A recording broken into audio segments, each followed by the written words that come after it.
Konsep Islam dalam menghadapi krisis kerja. Krisis merupakan sebuah kondisi berbahaya, genting, dan sebagainya yang tidak diharapkan untuk terjadi. Tapi sayangnya suatu krisis itu selalu muncul dalam suatu kehidupan, tak terkecuali pada sebuah organisasi atau perusahaan. Guna mengatasi semakin buruknya keadaan, manajemen krisis pun harus segera dilakukan. Secara umum, krisis dapat digambarkan sebagai sebuah kejadian atau momen yang tidak stabil dan tidak diharapkan, dan berpotensi menimbulkan kekacauan serta perubahan yang mengancam. Ada 3 elemen umum untuk mendefinisikan krisis. Yang pertama, ancaman bagi organisasi, unsur kejutan, dan keputusan dalam waktu singkat.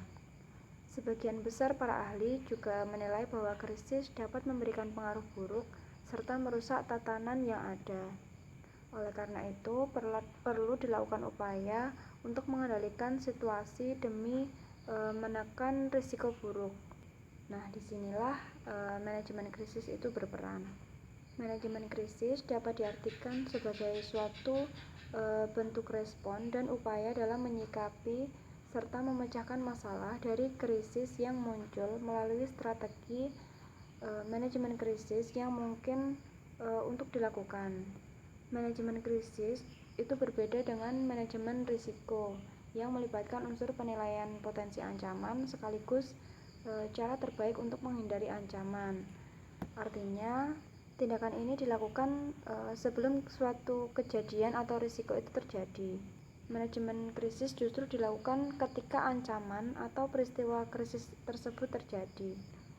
Beberapa keterampilan dalam manajemen krisis yang dibutuhkan adalah mengidentifikasi, menilai, memahami, dan mengatasi situasi yang serius. Selain itu, manajemen krisis didasarkan pada bagaimana metode menghadapi krisis, membuat keputusan ketika di tengah kondisi kritis, dan memantau perkembangan krisis. Manajemen krisis adalah sebuah proses, sehingga tidak hanya terdiri dari satu bagian saja. Sebaliknya, manajemen krisis juga dibagi menjadi beberapa fase seperti yang akan saya terangkan setelah ini. Nah, fase-fase tersebut antara lain yang pertama ada prakrisis atau sebelum krisis. Secepat apapun tindakan yang harus dilakukan dalam mengatasi suasana krisis, tidak berarti mengabaikan berbagai langkah persiapan. Nah, fase prakrisis ini adalah fase dilakukannya berbagai pencegahan dan persiapan. Tindakan pencegahan melibatkan pencarian cara atau pendekatan untuk mengurangi risiko yang dapat berujung pada krisis. Sementara itu, tindakan persiapan lebih menitikberatkan pada pembuatan rencana manajemen krisis, memilih anggota tim manajemen krisis, termasuk melatih anggota tim sehingga dapat beradaptasi dengan krisis nantinya. Nah, yang fase selanjutnya adalah respon krisis. Fase ini merupakan saat para seluruh tim manajemen krisis bertindak langsung dalam menangani krisis. Adapun yang respon krisis adalah perkataan maupun perlakuan yang dilakukan oleh manajemen ketika krisis itu terjadi. Fase yang selanjutnya yaitu pasca krisis atau setelah krisis. Ketika krisis telah dilalui, organisasi biasanya dapat kembali melakukan kegiatan sebagaimana mestinya. Namun demikian, tim manajemen krisis tidak lantas berhenti untuk melakukan pemantauan. Organisasi diharapkan dapat tetap memenuhi komitmen yang telah disepakati ketika masa krisis. Jika komitmen tersebut dilakukan, maka perlu adanya informasi berupa pemberitahuan yang disampaikan kepada beberapa pihak terkait dan masyarakat. Di samping itu, pengelolaan krisis juga diharapkan menjadi dorongan bagi organisasi untuk melakukan persiapan lebih baik lagi bila terjadi krisis di masa yang akan datang. Tahapan-tahapan krisis antara lain, yang pertama ada tahap prodromal. Nah, tahapan ini merupakan gejala krisis.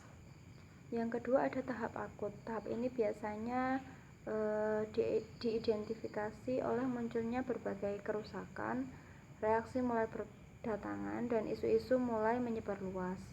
Adapun tantangan utama dalam menangani tahap ini adalah intensitas dan kecepatan serangan yang datang dari berbagai pihak. Yang selanjutnya yaitu tahap kronis. Di tahap inilah baru sebagian besar organisasi melakukan introspeksi besar-besaran hingga melakukan reformasi melalui berbagai kebijakan strategis.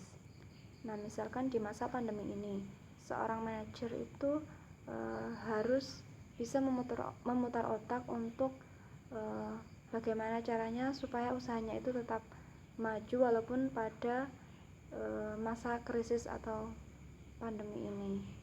Yang selanjutnya yaitu tahap resolusi. Tahap ini merupakan tahap penyembuhan, yakni saat organisasi itu mampu melalui krisis yang terjadi. Organisasi sudah dapat kembali melakukan operasional sebagaimana mestinya.